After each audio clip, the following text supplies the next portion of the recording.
Lights, camera, action! All right, everyone, and welcome to the Pre-LAN Prediction podcast. I am joined by the majestic Plebma, the lovely and obviously always fantastic MaZe, and the unknown 8bitrobin, and also the unknown Xynxa, and obviously myself, Sternab. Guys, Does this make me relevant basically, then? Thank you If for I'm the not unknown, does this make me flattering relevant? introduction. what do we think of these matches at LAN? We have two rematches from Invitational playoffs, so that should be interesting.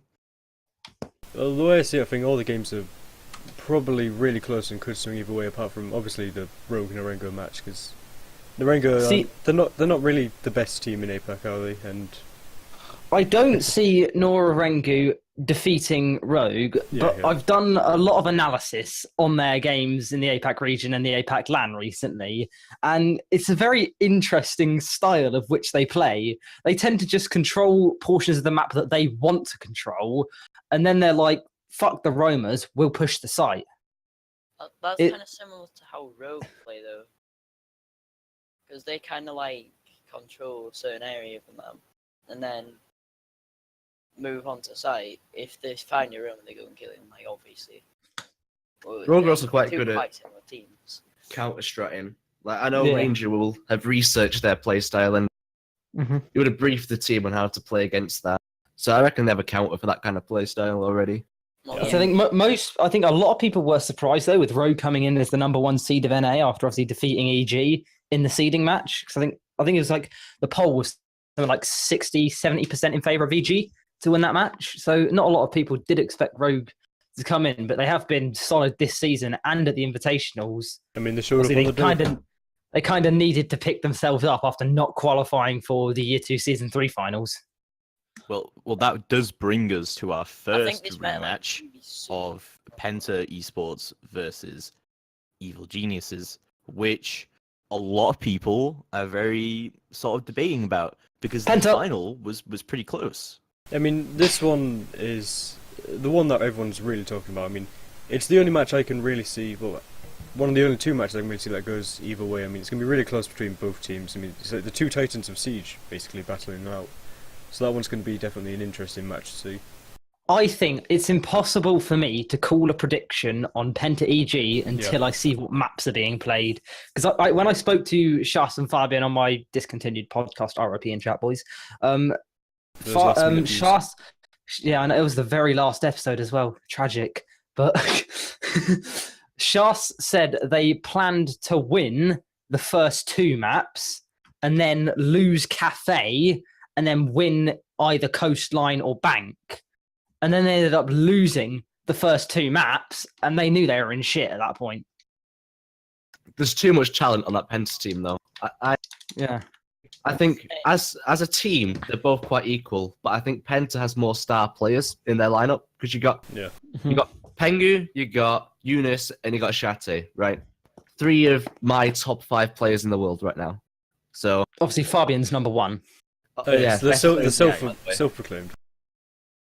The other thing that you might want to take into consideration, I know it didn't really affect PENTA that much during the Invitational LAN finals, but this is on Evil Genius's home turf, and I don't know if you guys watched the Year 2 Oh, it was Season 3 deafening, finals. the noise for EG. Yeah, there was a lot and the of crowd affects PENTA. Like, this is, again, when I spoke to Shas, the reason they didn't succeed at Brazil is there was so much negative, like, the atmosphere around them was just negative, because obviously, up against Black Dragons in that semi-final, Black Dragons on the home turf, every single person in that building was cheering for Black Dragons, not a single PENTA fan there. Yeah, and exactly. it did have a knock-on effect onto them, so that should be taken into consideration as well. Although this is in America, so there's going to be definitely a lot more opportunity for Europeans to get there. So there will be quite a few PENTA fans, but yeah, I'm definitely agreeing. There will be a dominating EG presence there. So I think it just boils down to whoever shows up on the day really will take that match. Yeah, definitely. Well, no matter what happens, I think that it's going to be a very close match. Yeah. To whoever, I don't know who's going to win. I don't want to make a prediction for that match just because it's too hard. It's too hard to call. It could go either way. It'll be a 2-1 to somebody. Definitely will be 2-1. Yeah. It's a tough bracket though for both those teams because the winner has to then play Rogue. I think Rogue's definitely top 4 in the world right now. Unless Nora Top Rengo put team. off the surprise of the century. That's not happening. Yeah, I have a I very need a miracle for that.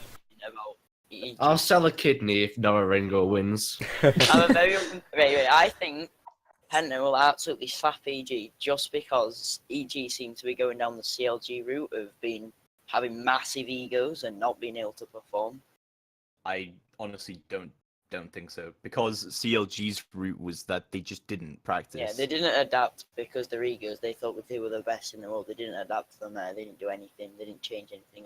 But with Penta, they're constantly working. Like, if you see these guys play, they. I think one of the most heartbreaking things to know is the absence of ENTs. The first LAN finals without ENTs or Sisu. It's just a case. I don't think watching their games, they just couldn't adapt to the meta as well as others did. I think it's also that they have Uno in the lineup now, and thing is, I don't think they can't blame Uno on the performers, because Uno has been one of the top performers. Yeah. So any fans out there that are saying, "Oh yeah, Uno has been awful," Uno has been one of the shining lights of ENTS this season and at the Invitational. So Uno shouldn't get any of the blame. Yeah. Don't mistake me. I'm not blaming Uno for the losses. I'm saying that having a new member in your team is gonna reduce a lot of the coordination that you did have when you did have Shate in the team, right? It doesn't mean that he's a bad player. It's just gonna take time for them to be able to coordinate. Uno's good. The question with that, though, if you're mentioning it that way, then obviously the same thing could be said when Shate went to Penta. Yeah, but Shatter's just a good player.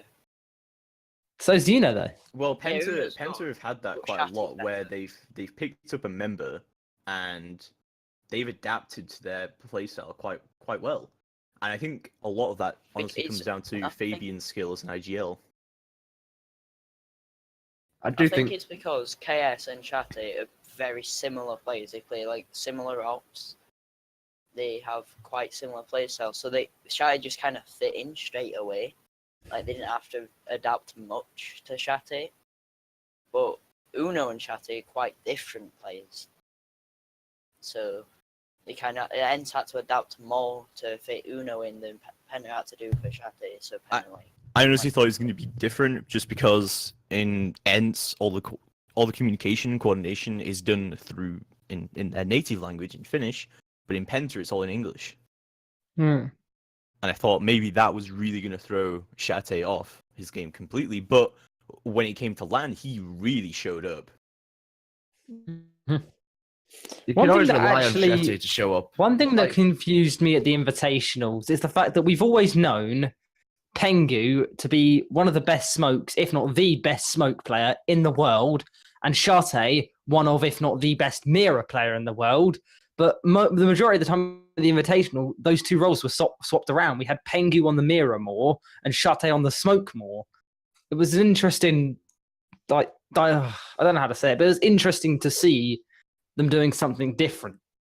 Toward the end, it did definitely swap back around. Yeah. Towards the semi-finals and the finals, it was just straight back to how it was. But I think it was just they were trying to get comfy in the group stages, find their footing, and work their way through.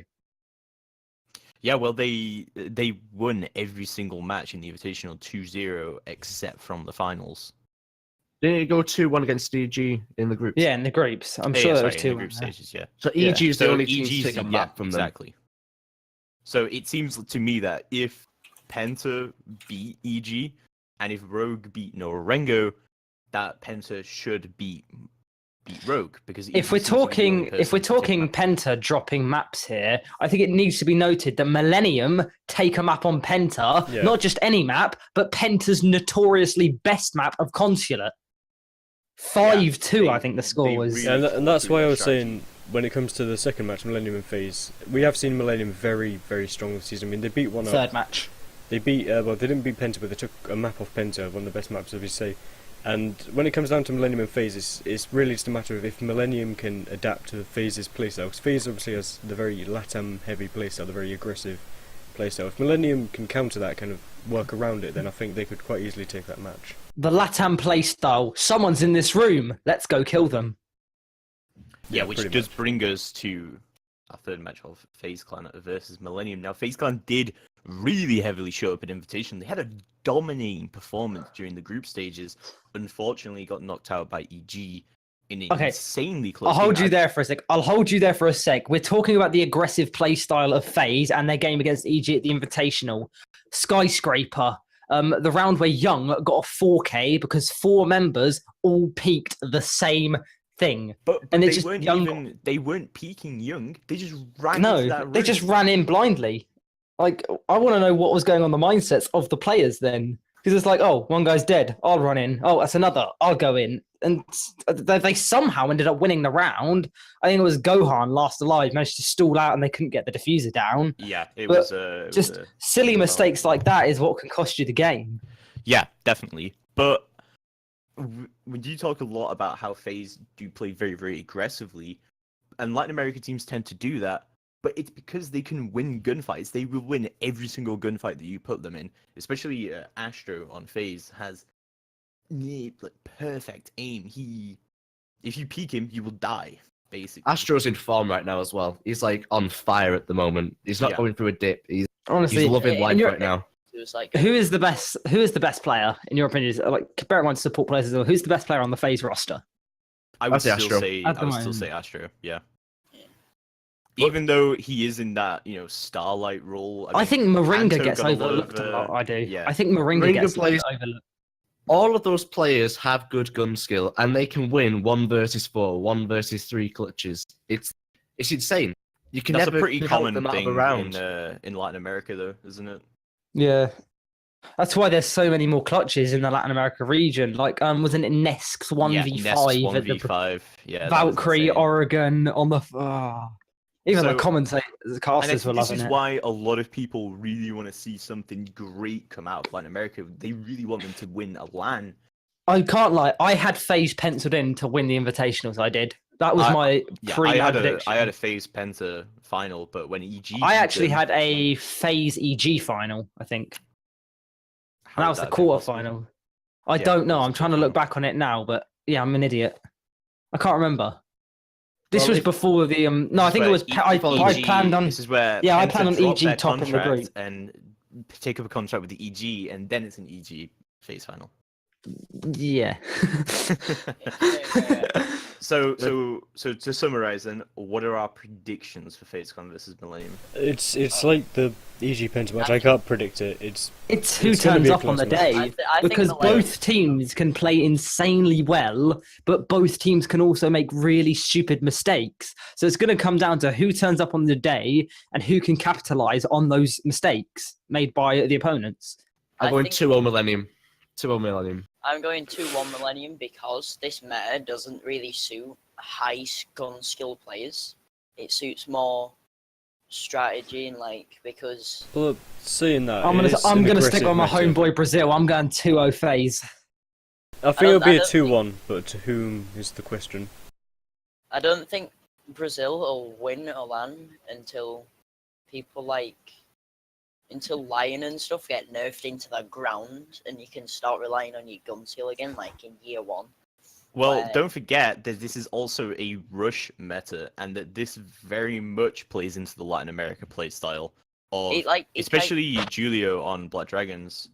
It kind of goes into both, like the Latin America style where they take it a bit faster, and the EU style where they take stuff slower. Because, so I'm going to end mine with a prediction of 2-1 to Millenium, because I agree that the playstyle is very much... It's very strategic. It's more about cutting off rotations, pinching the roamers. I don't think Latin America really have the mobility to try and deal with that. I think Astro and Gohan turn up. No one's stopping them. 2-0 FaZe. Alright, it's definitely going to be an interesting match nonetheless. And whoever wins that match will secure their place in the semi-final of our... against fourth and final quarterfinal. Yeah, against the winners of our second rematch of FNATIC, previously known as Mind Freak, who are the winners of the APAC LAN against Team Liquid. Now, Team Liquid at Invitational, they did not do as well as they've known to be doing. I mean, they came up. Well, you think they did obviously defeat Liquid in the final game of the group stage to knock Liquid out and see themselves through, and then they came up against another equally strong Brazilian team in Black Dragons in the quarterfinals, and by that point, I think their steam just ran out. I think Mindfreak or FNATIC now are a very, very strong team. Yeah, they are quite a strong team. With the who is it? Oh, I can't remember who's it got that got dropped. Was it Kings? No, or Aces? Yeah, Aces, and they picked up Neofitter. Like I think it's because Nora Rengo kind of like struggle to scrim against the big teams in NA and EU because of ping differences. But in Australia, it's not as hard because it's kind of like it's a bit closer. It's a without a shadow of a doubt, FNATIC are the best APAC team. They've proven it time and time again. They are hands down the best APAC team. Yeah, and we've already seen them beat Liquid once, as I say, at the Invitational. So can they do it again? Exactly. I mean, question. Best in APAC, they're coming up against quite a strong Brazilian team. Can they? But the thing is, it's got to be history? taken into consideration. Liquid are great at the moment. In the run-up to the Invitationals and the Invitational themselves, it didn't look like the same Liquid. But after Uke got dropped after the Invitationals and coming into the new season with their new fifth, I think Liquid have looked much stronger and much more powerful. And we've actually seen Nesk turning up a bit more now, which is always a great sight to see. Nest kind of went into a bit of a dip between season 2 and season 4 of last year. And I think he's picked it back up again this year. He's learned to become more consistent. And he's turned up pretty much every game so far this season. I think it's going to be an interesting LAN, that's for sure. Who gets through? No, I'm still not entirely sure. But I think if I had to recap all my picks, I'm going to say 2-0 to Rogue, 2-1 to EG, 2-0 to Faze, and then for this one, APAC baby, 2-1 FNATIC. Let's get it. I agree. I would say the Millennium Phase match will be a 2-1, and it could swing either way though. I really feel like whoever wins the PENTA EG match is gonna go on to win the final. Yeah. I think different, to be honest. I think Rogue are actually going to win something because they look extremely strong. I have to agree. Rogue is my pick to win this LAN. But if I was to pick a dark horse, I'd go Millennium. I reckon Millennium could pull something off it. Millennium, they do look very good. I want FaZe to win. I prefer FaZe to Millennium, but Millennium, I would like it if they win.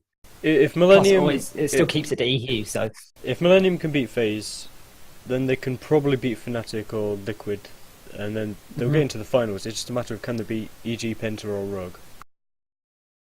Or Nora Rengo, Kappa. No, yeah, if not Rengo. I mean, I honestly like you have to be a good team to be here.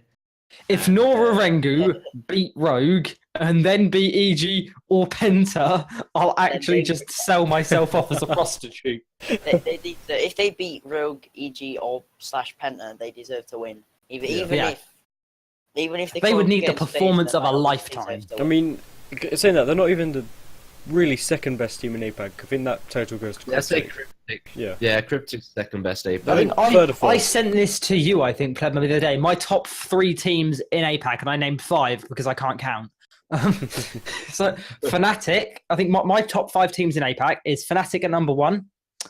I've got ViewSonic Darksided up there. Very strong team. Obviously, Nora Rengo did actually defeat them in the semi-finals of the APAC LAN that just previously went. It was a very close game, actually, that was. I think it was 2 11-rounders and then one was a 5-0 or something, or a 5-1. Yeah, I didn't get to watch that because of time zones. And speaking of that, have you seen the time zones for this LAN? Oh, let's not talk about that. It's like West Coast. It's like what? Why? 3 in the morning for the first quarter. Oh, baby. Alright, as long as it's not. If it's on the weekend, I'm gonna watch. If it's 3 in the morning for the first one, what time's the last one at? Because that'll be in the morning. That'll be like 9 o'clock in the morning, won't it? That's decent, though. Yeah, that's a decent time. It's not that's decent. We should have finals LAN in the UK just because why not? Yeah. Then we can actually. Well, I mean, we've got the Paris majors coming up in August. That's close enough to the UK. We can all get it's only an hour's difference, so. Just get on a train. Pretty much. Get on a train, go grab a hotel in France. I won't be able to go, so that's quite depressing. I am. I won't be able to go unless you pay for me. So should we just recap our picks for the winners of this tournament? All right, ladies first. Jack, you go first. Give us your whole bracket layout. Whole bracket layout. Right, so Rogue will beat Nora Rengo 2-0. Everyone knows that.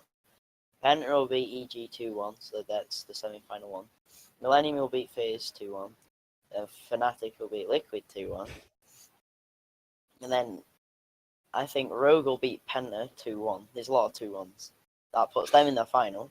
Then FNATIC will beat Millenium, putting them in the final. And Rogue will beat APAC in the final. Oh. And then Rogue will beat very heavily doubt that FNATIC can beat Millenium. Yeah. I think Millenium have and they especially showed during the Penta match. And during the one-up match.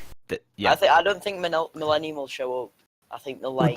James, please enlighten us with your bracket then.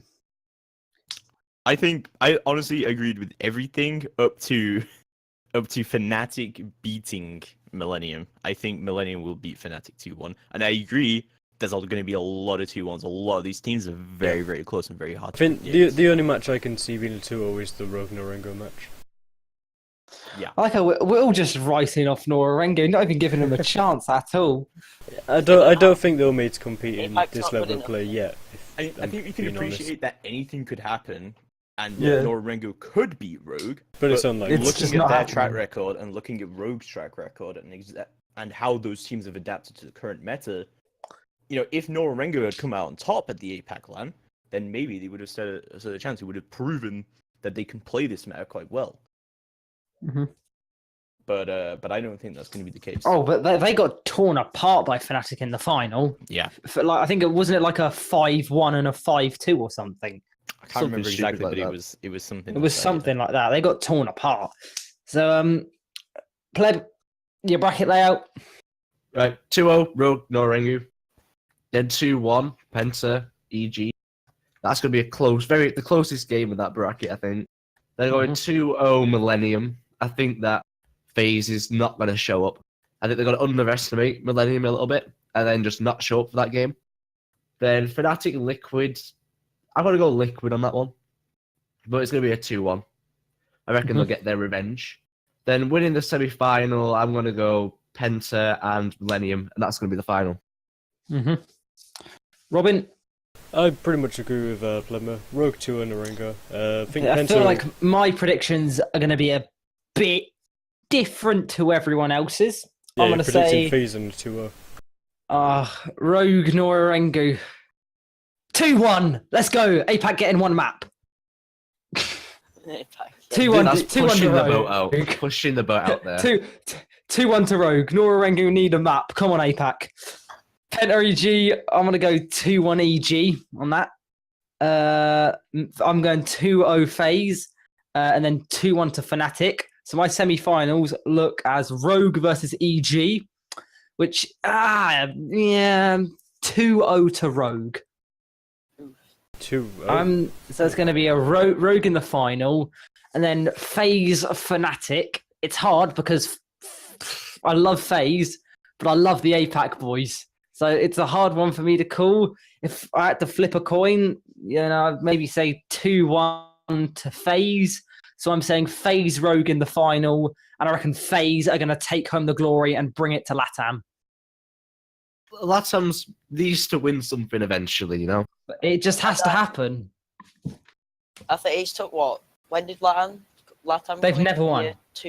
Year 2. They came in at year 2, season 1, and they haven't won yet. Year 2, season 1. So it's been 2 years. Well, they've been in 2 finals, a year. Yeah. I can't count. Well, yeah. Was it? They lost in the year 2, season 1 finals, year 2, season 3 finals. Yeah. That's it. Yeah. Yeah, they've had it. So they've been in a year. I think a year is probably enough to make them up to par. And the best part is both of those teams were Black Dragons. But obviously, the year 2, season 1 Black Dragons is the now Liquid kind of, sort of. Yeah. A little bit. It's very weird. Well, it's a couple play. It's a couple of. Well, I think because when they were at Black Dragons, they were at Black Dragons, and then they hopped to BRK, and what was V3 became Black Dragons and are still Black Dragons today. Nip. And then And then after leaving BRK is when they went to they went to Mopa Team, their own team without an org, and then they went to Liquid. And then in the meantime, we also had it was formerly BRK, I think. BRK became Font, and then Font became Faze, I want to say. And then also you had another BRK team, which is the current BRK roster. So much of the same orgs with different teams, dude. Yeah, it's literally all the same orgs involved, just different teams. It's like the French shuffle. And when they were showing like the APAC results. Oh, let's not talk about what's happened with the French orgs recently. Yeah, anyway, I think we're going to start wrapping things up. We've heard our predictions today. Let us know. I assume this is going to be uploaded somewhere where you can let us know what your comments are and what your predictions are. It seems to be a very favourable towards Rogue getting into the final in this group. I reckon it's the best Rogue lineup we've seen to date. Easily is just on another level. I mean, can we just take a moment to appreciate the work that Easily does for Rogue? That man is on another level at the moment. He's one of the best all-round players. He's got the fragging ability, he can play support, he can IGL, he can do everything, basically. Any other final comments before we wrap this up? Yep, It's the end of the Penta era, I reckon. I think we've all picked someone other than Penta to win. Let's go Faze. Well, Penta aren't going to do a CLG and just ego takes over, and then they don't do anything ever again and get relegated. Well, we'll certainly see when it comes to our finals in Atlantic City. Mm-hmm. And yeah, that's going to be all from us. Goodbye.